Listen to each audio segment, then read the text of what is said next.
أعوذ بالله السميع العليم من الشيطان الرجيم بسم الله الرحمن الرحيم الحمد لله رب العالمين وبه نستعين وصلى الله على سيدنا محمد وآله الطاهرين وعلى الله عليهم أجمعين من الآن إلى قيام يوم الدين أسعد الله لأيامكم لميلاد رسول الله صلى الله عليه وآله وإمام الصادق عليه السلام.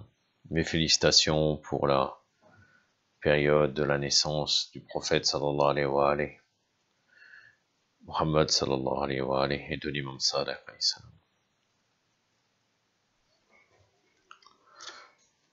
Allah subhanahu wa ta'ala nous dit dans la sourate Al-Ahzab, la sourate Les Coalisés, le verset 36 à 40, lorsqu'Allah et son prophète ont pris une décision, il ne convient ni à un croyant ni à une croyante de maintenir son choix sur cette affaire.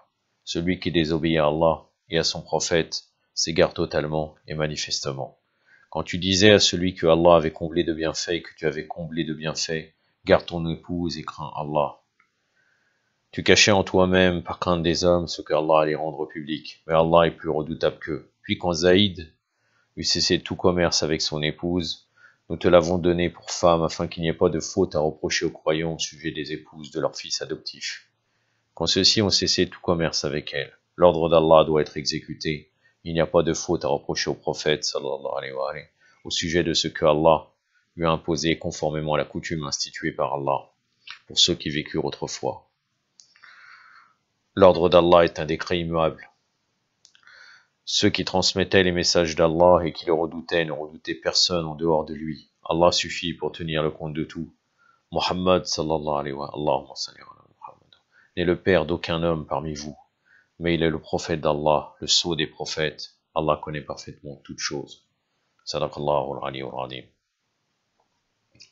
Je vous lirai plus tard certains passages en arabe, mais là ça fait un petit peu long et vous savez très bien que je ne maîtrise pas l'arabe, donc c'est un peu difficile pour moi. Et pour éviter ça lourd pour les arabophones. Aujourd'hui, donc, ces versets coraniques concernent le mariage du prophète sallallahu alayhi wa alayhi avec la femme du fils adoptif du prophète Zayd ibn Haris. Et vous allez voir tout un tas d'équivoques qu'on doit répondre et qui poseraient problème extérieurement si on lit le verset et voir ce que disent les mukhalifines sur ce sujet-là. Donc la vidéo aujourd'hui s'appelle le mariage du prophète avec Zaynab bint Jahsh, 2 points équivoques avec un point d'interrogation et un point d'exclamation. Une vidéo qui va être assez longue, je pense 45 à 50 minutes. J'ai beaucoup de choses à vous dire. Et il est vrai que répondre aux équivoques qui touchent à l'honneur du prophète sallallahu alayhi wa sallam, c'est important et ça mérite bien cela. Tout d'abord, je vais vous expliquer. Il faut déjà définir qui est Zayd ibn Haris, donc le fils adoptif du prophète. Donc, on pourrait dire que l'histoire, le début de l'histoire du lien qu'il a pu avoir avec le prophète, commence le jour où il était dans une caravane et il a été enlevé. Il a été enlevé par des pillards de grand chemin. Et là, ils le vendirent en qualité d'esclave au marché de Okaz. Donc un marché qui avait lieu dans la péninsule arabique, en particulier, le marché d'Okaz était à la Mecque. Il fut acquis par Hakim ibn Hizam pour le compte de sa tante paternelle Khadija. Sa tante paternelle était Khadija bint al-Khuwaylid, Khadija al-Kubra alayhi salam. Et Hakim ibn Hizam pour le compte de sa tante paternelle. Après, il a confié à la tutelle du prophète sallallahu alayhi wa sallam, après le mariage avec Khadija. Donc Khadija, elle avait en sa possession ce Zayd ibn Haris et l'a confié à la tutelle du prophète. Et Zayd, il avait une grande admiration pour le prophète sallallahu alayhi wa sallam. Et d'ailleurs, il aimait d'une manière naturelle les valeurs morales et les nobles sentiments. Il a remarqué cela chez le prophète. Et un jour, son père son véritable père, est venu à la Mecque pour demander au prophète de lui rendre sa liberté, pour le ramener à sa mère et auprès des membres de sa famille. Mais Zaïd il refusa de le suivre, préférant demeurer chez le prophète sallallahu alayhi wa alayhi. Mais malgré ça, par soumission envers le prophète, il demanda l'autorisation au prophète, il lui dit qu'est-ce que tu penses, qu'est-ce que je dois faire. Donc là il s'est soumis au prophète, est-ce qu'il doit retourner dans sa famille ou rester avec le prophète?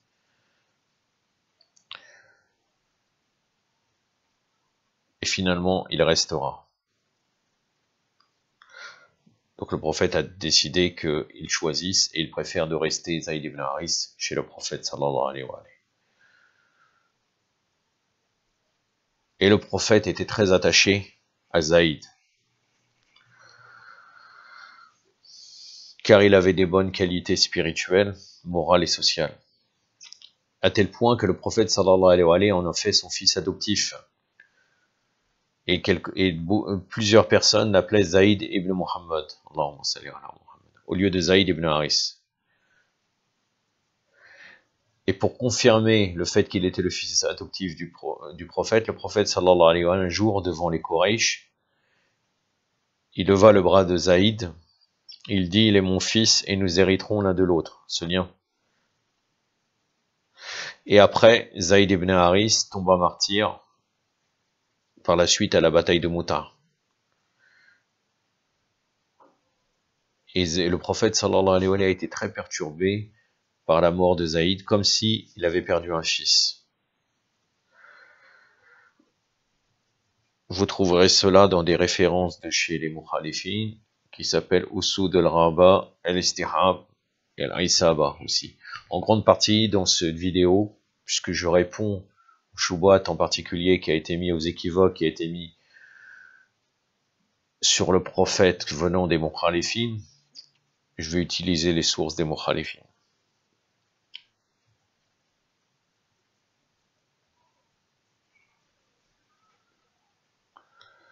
Par la suite, Zaïd ibn Haris, une fois qu'il a été adopté par le prophète, il épouse une cousine du prophète sallallahu alayhi wa alayhi. Mais à l'époque, comme Zaïd ibn Haris a été un ancien esclave, il était de basse condition, il n'était pas correct, il était mal vu, comme quoi le fait qu'on épouse quelqu'un d'une plus haute condition, qu'il y a des grandes différences de statut social. Et donc cette coutume existait, à ne jamais marier une personne d'un certain rang avec une personne d'un rang inférieur. Et donc le prophète sallallahu alayhi wa sallam devait montrer que ça n'était pas une grande importance vis-à-vis de l'islam. Et donc il propose, le prophète sallallahu alayhi wa sallam, à sa cousine Zainab, la petite fille d'Abdul Muttalib alayhi salam, d'épouser Zaïd. Et il se dit, bien sûr, le prophète au fond de lui se dit, s'il arrive à épouser Zaïd, on pourra faire une brèche dans les coutumes de la jahiliya, de l'ignorance. Et pour dire que l'unique atout de l'excellence, c'est la piété. Les divergences entre les statuts, c'est lié à la piété et non pas à la condition sociale.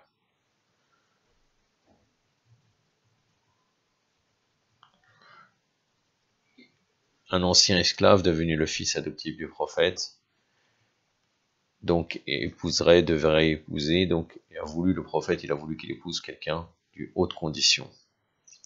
C'était un message pour montrer que les coutumes jahilites étaient complètement erronées. Donc le prophète sallallahu alayhi wa sallam a rendu visite à sa cousine Zainab, mais la première chose qu'elle a eue, la première réaction de sa cousine et du frère de Zainab, ils ont refusé, parce qu'ils étaient habitués aux habitudes de l'époque de Jahiliya. Et donc, pour refuser cette demande du prophète sallallahu alayhi wa sallam, ils ont avancé le fait de la différence de statut social. Et le fait que Zaïd était un ancien esclave. Mais Allah subhanahu wa ta'ala a fait descendre un verset qui dit, lorsqu'Allah et son prophète ont pris une décision, il ne convient ni à un croyant ni à une croyante de maintenir son choix sur cette affaire. Celui qui désobéit à Allah et à son prophète s'égare totalement et manifestement.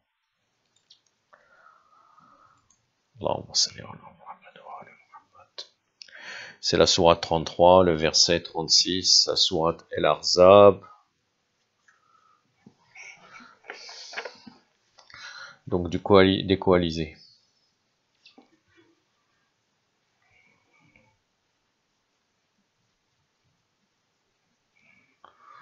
Donc c'est le verset entier. A'udhu billahi sami'il alim minash shaitanir rajim. Wa ma kana lil mu'minin wa lil mu'minatin idha qadara Allah wa rasuluhu amran an yakuna lahumul khiyaratu min amrihim. Wa man yasir Allah wa rasuluhu faqad dalla dalalan mubina. Sadaqallahu al-aliyyul azim.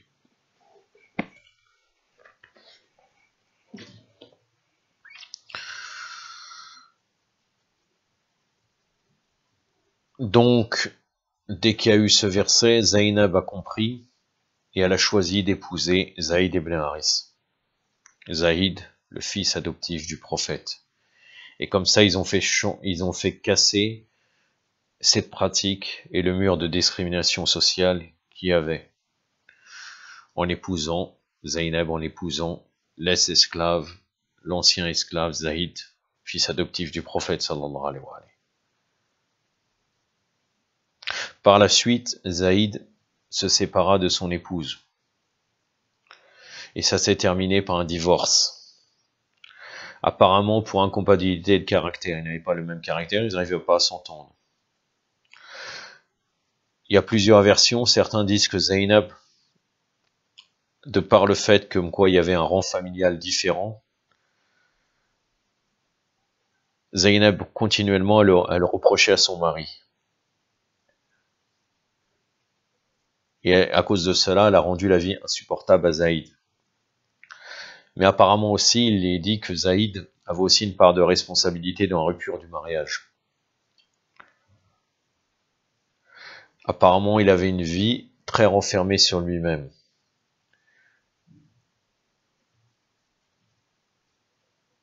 Et il avait aussi certaines difficultés à supporter une épouse parce que Zaïd, auparavant, s'était déjà marié.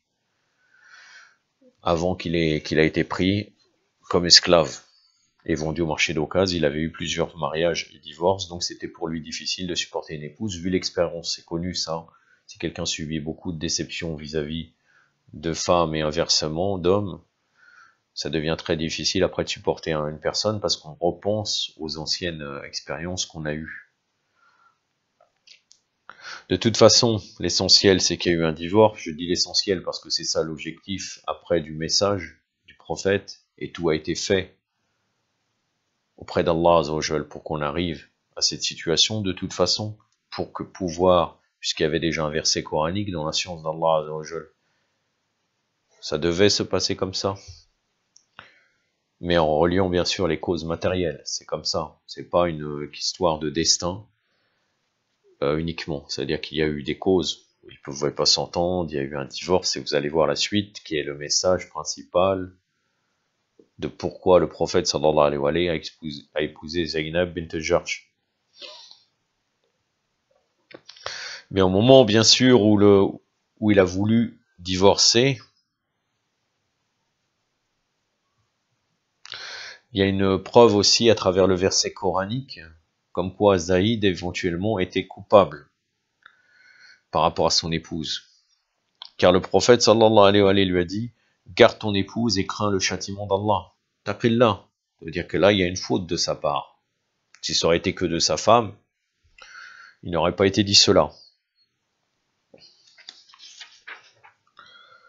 En tout cas, l'incompatibilité de caractère des deux époux ont causé le divorce.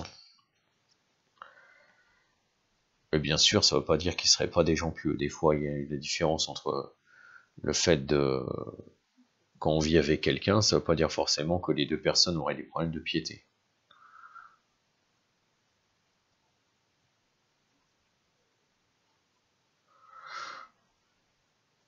Donc, le prophète, à travers son mariage, il a voulu montrer, puisqu'après il s'est marié avec Zainab bint Jahsh, après je vais expliquer aussi à travers les versets coraniques, il a voulu prouver comme quoi un fils adoptif n'est pas un vrai fils. Allah subhanahu wa ta'ala nous dit dans le Saint-Coran, Allah n'a pas placé deux cœurs dans la poitrine de l'homme. Il n'a pas fait que vos épouses que vous pouvez répudier soient pour vous comme vos mères, ni que vos enfants adoptifs soient comme vos propres enfants. Ce n'est qu'une parole dans votre bouche, mais Allah dit la vérité. C'est lui qui dirige l'homme dans le chemin droit. Appelez ses enfants adoptifs du nom de leur père, ce sera plus juste auprès d'Allah. Mais si vous ne connaissez pas leur père, ils sont vos frères en religion, ils sont des vôtres. Sadaqallahu al-ali. Toujours la sourate El-Ahzab, donc la sourate des coalisés, le verset 4 à 5.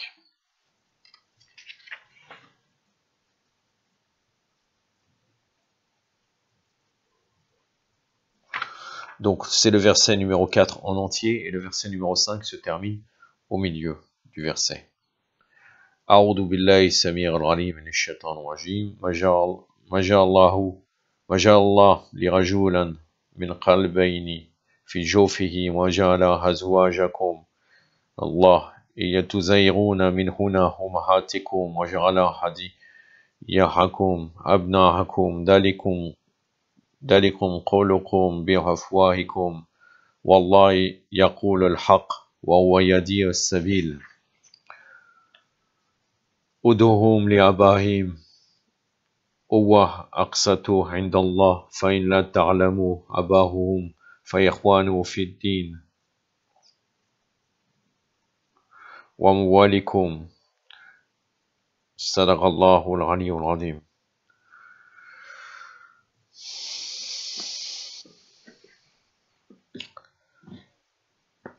Donc à travers ce verset, on comprend donc que les mères, les épouses du prophète,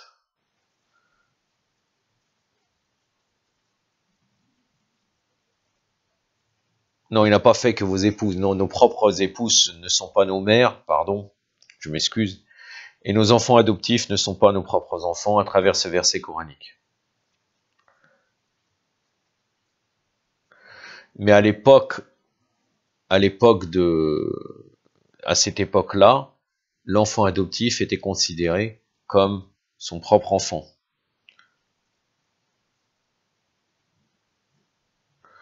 Donc le prophète a épousé Zainab pour montrer que cette règle ne s'applique plus dorénavant aux enfants adoptifs, mais elle s'applique uniquement aux enfants légitimes. Et Allah subhanahu wa ta'ala nous le dit bien, qu'il a voulu réformer les coutumes anciennes, c'était la volonté d'Allah. Dans le verset, puis que Zaïd eut cessé tout commerce avec son épouse, nous te l'avons donné pour femme, afin qu'il n'y ait pas de faute à reprocher aux croyants, au sujet des épouses de leurs fils adoptifs, quand ceux-ci ont cessé tout commerce avec elles. L'ordre d'Allah doit être exécuté. C'est la sourate toujours Al-Ahzab, le verset 37.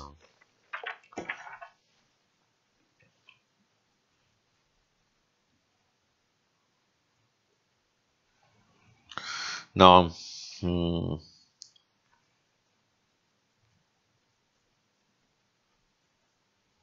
C'est la fin du verset.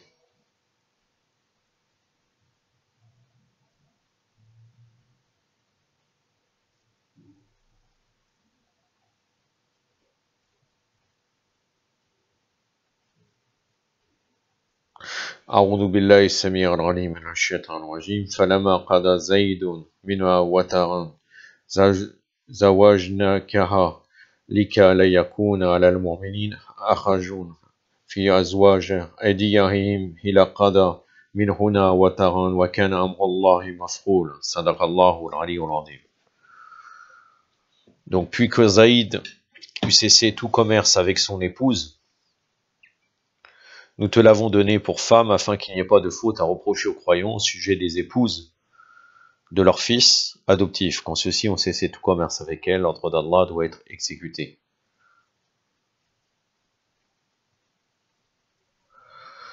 Et bien évidemment, les hypocrites après que le prophète a épousé la femme de son fils adoptif, les hypocrites se sont empressés, et les faibles d'esprit, de clamer à la ronde et de propager comme quoi le prophète Mohammed sallallahu alayhi wa sallam a épousé la femme de son fils adoptif, pour dire voilà, pour choquer les gens, regardez ce qu'il a fait, c'est lamentable, etc.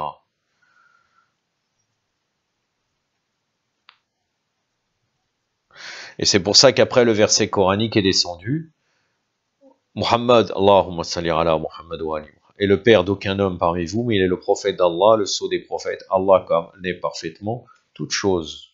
Le verset 40 de Surat El-Ahzab.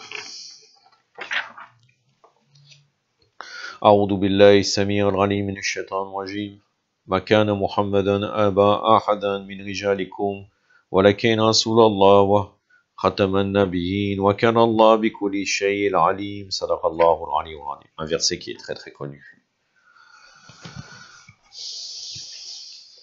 Donc ce verset prouve encore une fois qu'il n'y a pas de question fils adoptif, comme quoi comme c'est un fils, comme c'est un véritable fils. Et comme quoi aussi, il est le prophète d'Allah, le prophète, donc il fait ce qu'il veut.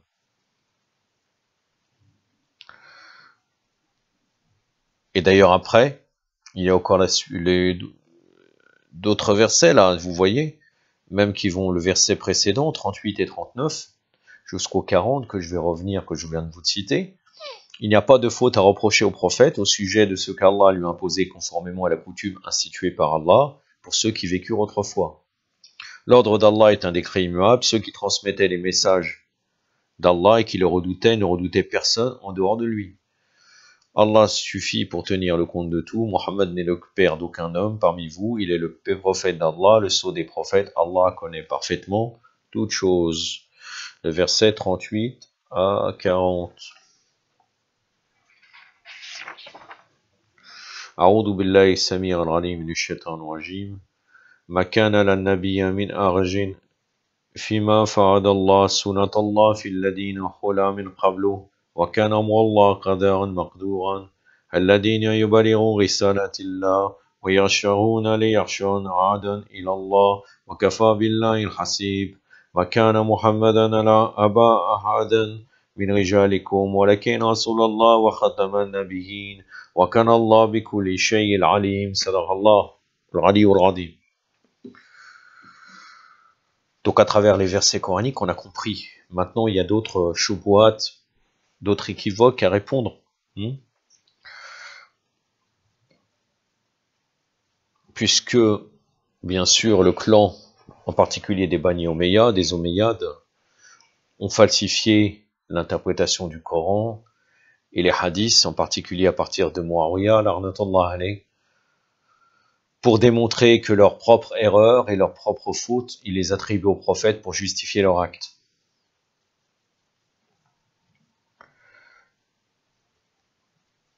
Et pour comparer, donc en fait, nous on est faibles, donc le prophète aussi était pareil, donc on fait ce qu'on veut.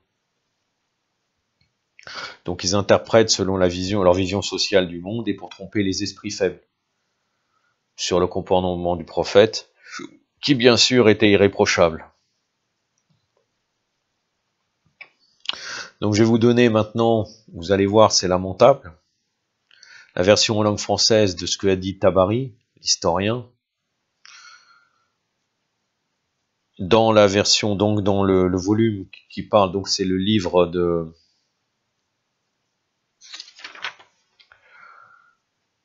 la chronique de la Tabari, dans le volume, donc c'est l'ancienne édition là, de Hermann Zottenberg, traduit. Il y avait 5 volumes, il me semble. Ça, c'est le volume qui s'appelle Muhammad sallallahu alayhi wa sallam, sceau des prophètes. Donc Tabari nous raconte, regardez la falsification et comment ils salissent le prophète. Or un jour, le prophète étant allé trouver Zaïd dans sa maison, mit la main sur la porte et l'ouvrit. Bien sûr, on pourrait se dire, il est évident qu'avant cela, il a frappé. Et après, il est rentré. Voyant au milieu de l'appartement Zaynab assise, la tête nue, il lui demanda en détournant son visage où était Zaïd. Elle répondit qu'il était sorti. Il avait souvent auparavant vu Zaynab, mais toujours la tête voilée. Il ne l'avait jamais vue nu-tête. Elle fit une grande impression sur lui, ne voulant pas la voir une seconde fois, il ferma les yeux et dit « Loué soit Allah, le grand. Loué soit Allah, qui dispose des cœurs et des yeux. » Puis il s'en alla. Lorsque Zaïd rentra à la maison, Zaynab lui dit que le prophète, sallallahu alayhi wa sallam, était venu. « Pourquoi ne lui as-tu pas dit d'entrer » demanda Zaïd. « Il est entré, dit Zaynab. J'étais nu-tête, il a prononcé telle et telle parole. » Zaïd dit « Il est probable que tu as fait impression sur lui. Dans ce cas, je ne peux plus demeurer avec toi. » N'importe quoi, c'est du n'importe quoi, mais ils veulent montrer comme quoi Zaïd se soumet totalement au prophète. Le prophète aurait désiré cette femme, d'après leur vision erronée. Et après, donc, Zaïd comprend. C'est-à-dire que là, même le prophète, il cacherait rien de son sentiment. Il vient, peut-être même quelqu'un d'être humain normal. Il va désirer une femme de son frère ou de son, je sais pas, de son ami. Il va rien dire. Là, le prophète, encore plus bas que les autres êtres humains, d'après eux. Astaghfirullah.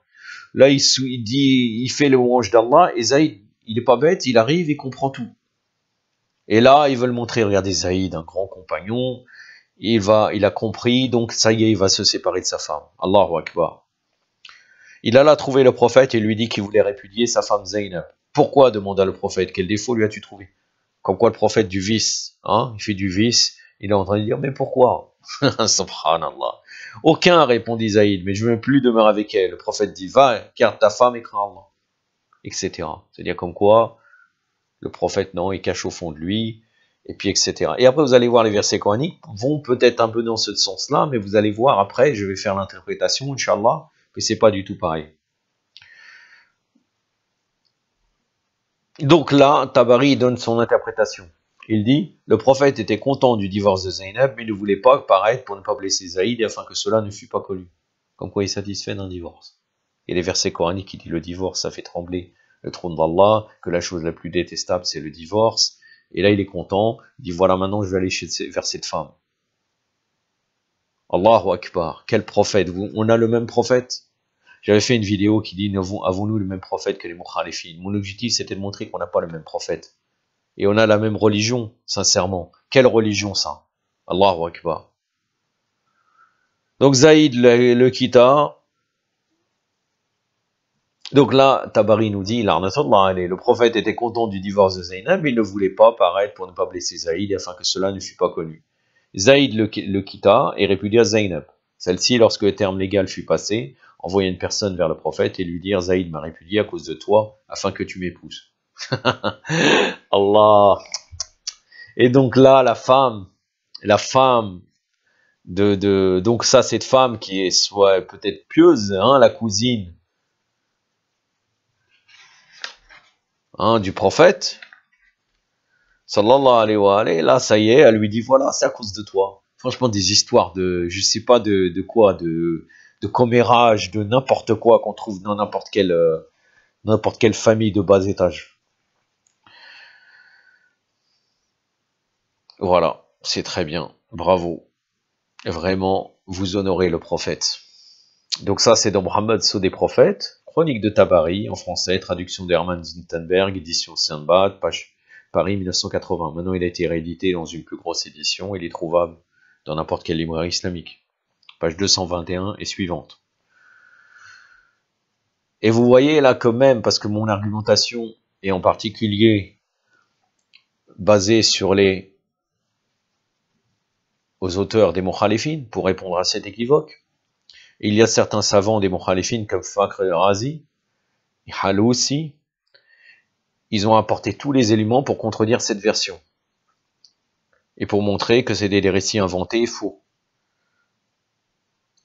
Et comme quoi, c'est-à-dire ils vont jamais au fond en fait de leur problématique, mais ils arrivent à dire quand même comme quoi là ça serait l'œuvre des ennemis de l'islam, le fait d'avoir sali le prophète. Mais ils ne voient pas les autres récits inclus, parce qu'ils reconnaissent Bukhari et Muslim et les 6 livres, surtout à cette époque-là, hein, les 6 sahih qu'on dit chez eux.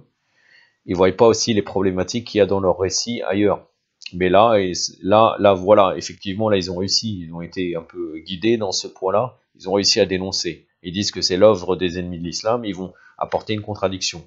Ça, c'est dans le livre de l'Razi, Mafati al-Ghaib, le Razi, volume 15, page 212. C'est l'interprétation du Coran. C'est-à-dire qu'ils ont pris ces versets et les ont interprétés. Et ils répondent, donc ils citent la version de Tabari, ils répondent.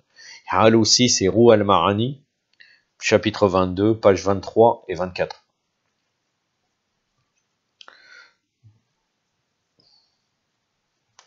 Mais il y a un autre auteur, autre que Tabari, qui a écrit un livre d'histoire qui s'appelle Kamel. Le titre du livre, c'est Ibn Hasir. Il a répondu, c'est pas Ibn Kassir, hein, c'est Ibn Hasir. Il a répondu la même chose. Il a dit la même chose que Tabari. Mais il y a eu 12 autres, des douzaines d'autres ont rapporté le contraire de ceux qu'ils ont avancé et qu'ils ont considéré que Tabari et Ibn Hasir considéraient vrai. Ils ont répondu le contraire. Et là, ils ont montré et témoigné de l'impéccabilité du prophète, sallallahu alayhi wa sallam. Malgré que normalement, dans leur croyance, ils ne croient pas ça, ils croient que le prophète est infaillible uniquement quand la révélation vient. Sinon, il est un homme comme nous, et il y a beaucoup de récits sur ça. Vous pouvez revenir, mon sujet n'est pas là, mais la pollinisation du palmier, ou autre, où il voit que le prophète, comme quoi il connaît rien du tout, c'est un ignorant, Hachalillah, et comme quoi il est... Et comme quoi, c'est uniquement quand Djibril vient le voir, alayhi salam, il lui donne la révélation. Alors qu'en vérité, Djibril était un serviteur du prophète, sallallahu alayhi wa sallam. Car il est créé de la nour, la lumière du prophète, sallallahu alayhi wa sallam. C'est pour ça une autre vision de la prophétie. J'avais déjà parlé, je pense que c'était dans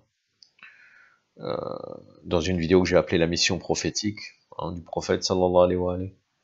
Même dans le sujet de la naissance du prophète, j'ai montré vraiment que c'est complètement en opposition avec ce que racontent les mukhalifis. Bon, donc ces savants des mukhalifines qui sont contre ce que dit Ibn Hasir et Tabari nous amènent le verset 38 de la sourate El-Ahzab pour argumenter. Il n'y a pas de faute à reprocher au prophète au sujet de ce qu'Allah lui a imposé conformément à la coutume instituée par Allah pour ceux qui vécurent autrefois. L'ordre d'Allah est un décret immuable. Donc je reviens encore, hein. C'est bien de répéter. Le verset 38. أعوذ بالله السميع العليم من الشيطان الرجيم ما كان للنبي من أحرج فيما فرض الله له سنة الله في الذين خلوا من قبل وكان الله قدرا مقدورا صدق الله العلي العظيم.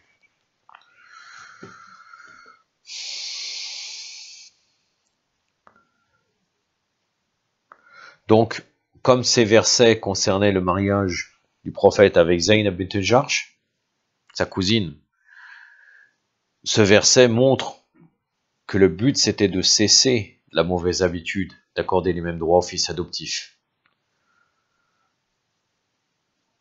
Et que ceux détenus par le fils adoptif, et que ceux détenus par le fils légitime en matière de mariage. Ça veut dire que normalement, il ne peut pas épouser, après un divorce, il ne pourrait pas épouser la fille de son fils, la femme de son fils.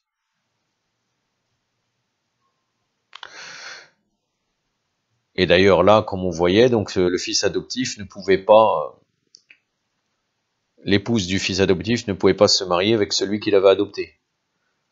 Et l'ordre donné par Allah Azza wa Jal d'épouser Zaynab, épouse divorcée de son fils adoptif, est justement donné pour rompre la pratique ancienne. Et non pour une raison sentimentale, caractère amoureux, le prophète il est amoureux, il voit cette femme, nu-tête, etc.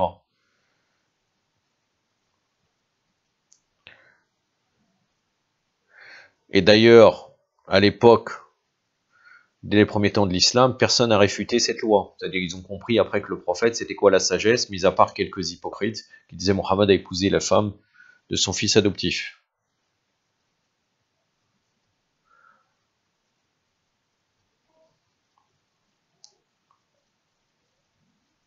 Et d'ailleurs, si ça aurait posé problème, cette chose-là, les opposants à l'islam n'auraient jamais manqué de critiquer. Mais en vérité, même en public, ça s'est passé dans les rangs là de là. Donc là, à ce moment-là, à l'époque du prophète, sallallahu alayhi, il n'y a pas eu trop de bruit sur cela. C'est-à-dire que les doutes qui a eu lieu après à travers ces versets coraniques, c'est lié bien après. Encore une fois, c'est les Bani Umayya surtout. Après avoir interdit d'écrire le hadith à l'époque de Abu Bakr jusqu'à Omar ibn Abdelaziz, puis après le Mansour, les Abbasides, Omar ibn Abdelaziz qui faisait partie des Omeyyades, l'arnatullah alayh, Muawiyah, il a ramené beaucoup de compagnons, comme vous le savez très bien, dont entre autres Abu Huraira, pour écrire des faux hadiths. Donc tous ces récits viennent tardivement après l'apostolat du prophète, sallallahu alayhi wa sallam. En plus de ça, Zaynab, avant qu'elle épouse Zaïd, elle avait demandé au mariage le prophète, sallallahu alayhi wa sallam. Donc comment le prophète, s'il aurait eu envie d'épouser Zaynab, puisqu'il l'a trouvée belle, il la connaissait déjà, s'il l'aurait trouvée belle au point de vouloir l'épouser, ou bien pour autre raison, pour une raison de tribu, etc., politique ou autre, pourquoi il aurait attendu qu'elle divorce pour le faire? Surtout que, normalement, il me semble qu'elle était bikr, elle était vierge. Donc, il aurait été beaucoup mieux pour lui de l'épouser avant qu'elle divorce. Non, ça prouve que ça n'avait rien à voir avec cela. D'autant plus qu'elle était consentante, elle voulait se marier avec le prophète. Sallallahu alayhi wa alayhi. Ça, c'est l'argumentation donc, de ce qu'ont donné les savants des Mukhalifin contre les allusions dans les affirmations de Tabari et Ibn Hassir. Maintenant, et j'en aurai terminé, je vais vous donner l'interprétation des versets. Je ne vais pas revenir à vous les citer totalement en arabe puisque je l'avais déjà fait. Oui, donc finalement, je pense que je ferai vers plus tôt que prévu. J'avais dit 45-50 minutes. Je suis à 37 minutes, Inch'Allah. D'ici 5 minutes à peu près, j'aurai terminé avec ce sujet. Je pense que j'ai répondu.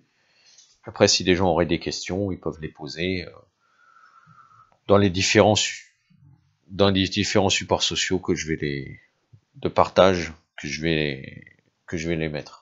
Facebook ou YouTube, etc.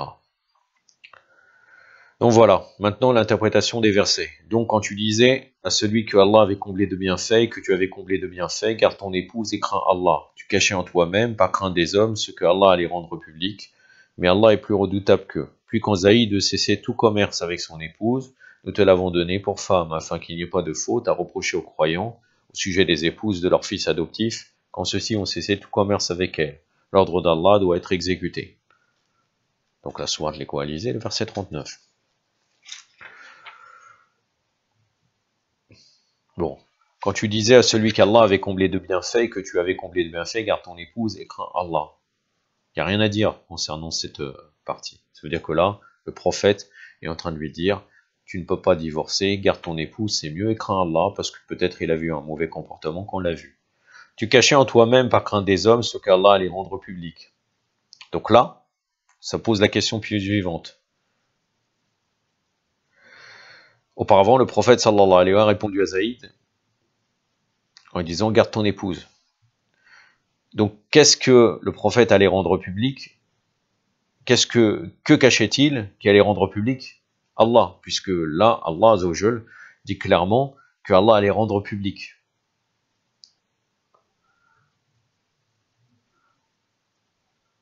Donc, si on a fait une analyse superficielle, on dira que le prophète, tout en conseillant à Zaïd de garder son épouse et de craindre Allah, avait aussi en tête le souhait que son divorce ait lieu pour épouser Zaynab.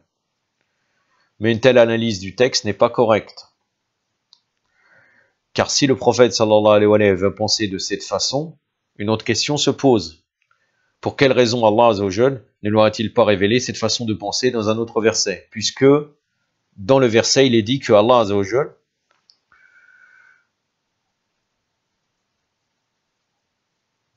que quoi qu'il garde, il avertit le prophète que quoi qu'il garde secret, il le rendra public.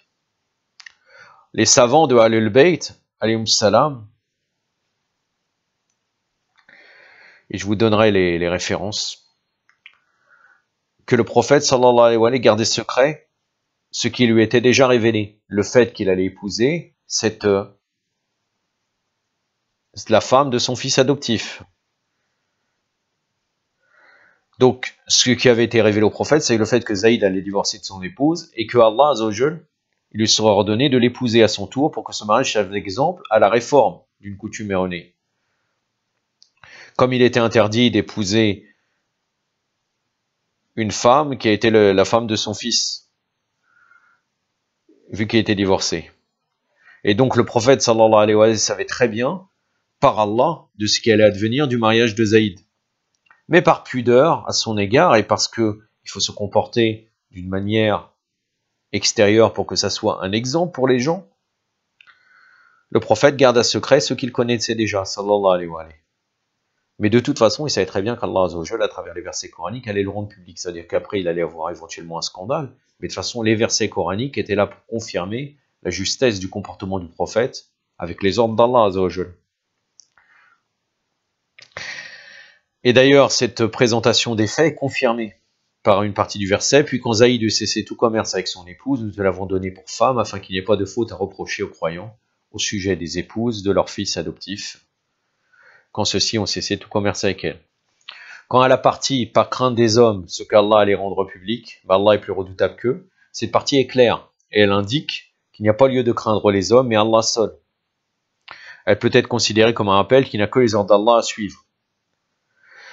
Mais la crainte du prophète était réelle. La crainte du prophète, là, elle est réelle par rapport au fait du message islamique, bien sûr. Parce qu'il savait très bien que les Arabes auraient eu du mal à accepter cette règle. C'est-à-dire qu'à chaque fois s'il y a une crainte, il n'a pas une crainte pour lui-même, il a une crainte toujours pour le message. Et d'ailleurs, c'est comme ça qu'il faut comprendre même les versets coraniques qui parleraient de la peur du prophète. Les prophètes ne sont pas des peureux, c'est toujours lié au message qu'ils sont en train de faire, à leur rôle. Et parce qu'ils savaient très bien que les Arabes étaient attachés à leurs coutumes pré-islamiques, ils n'avaient manqué pas de déclarer à la honte, le prophète a commis un acte indécent alors qu'ils agissaient d'un acte devant servir d'exemple pour faire avancer la société et les droits sociaux et réformer les coutumes erronées d'un autre âge.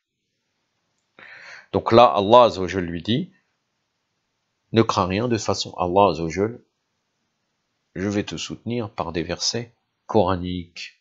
J'en ai terminé. Les références que je voulais vous dire au niveau de références arabes, c'est Sirat Sayyid al-Mursalin, la conduite du maître et des envoyés, de Shir Jafar Subhani, qui est connu, et un excellent livre qui s'appelle Le rôle de Aïcha dans l'histoire de l'islam, de Alama Sayyid Murtada al-Askari, qui existe en version en langue anglaise. Et dans cette histoire avec Zaynab bint Jahsh est citée dans le volume 1, Aïcha de sa sainteté, le prophète, sallallahu alayhi wa sallam, au décès du calife Osman. Et dans notre commentaire, donc ce commentaire-là vient de l'union prophète, Muhammad, sallallahu alayhi wa sallam, avec Zaynab bint Jahsh. Yaktafi ba'da al-qadr, wa sallallahu alayhi wa sallam Muhammadin wa atrati al-tahirin, wa assalamu alaykum wa rahmatullah.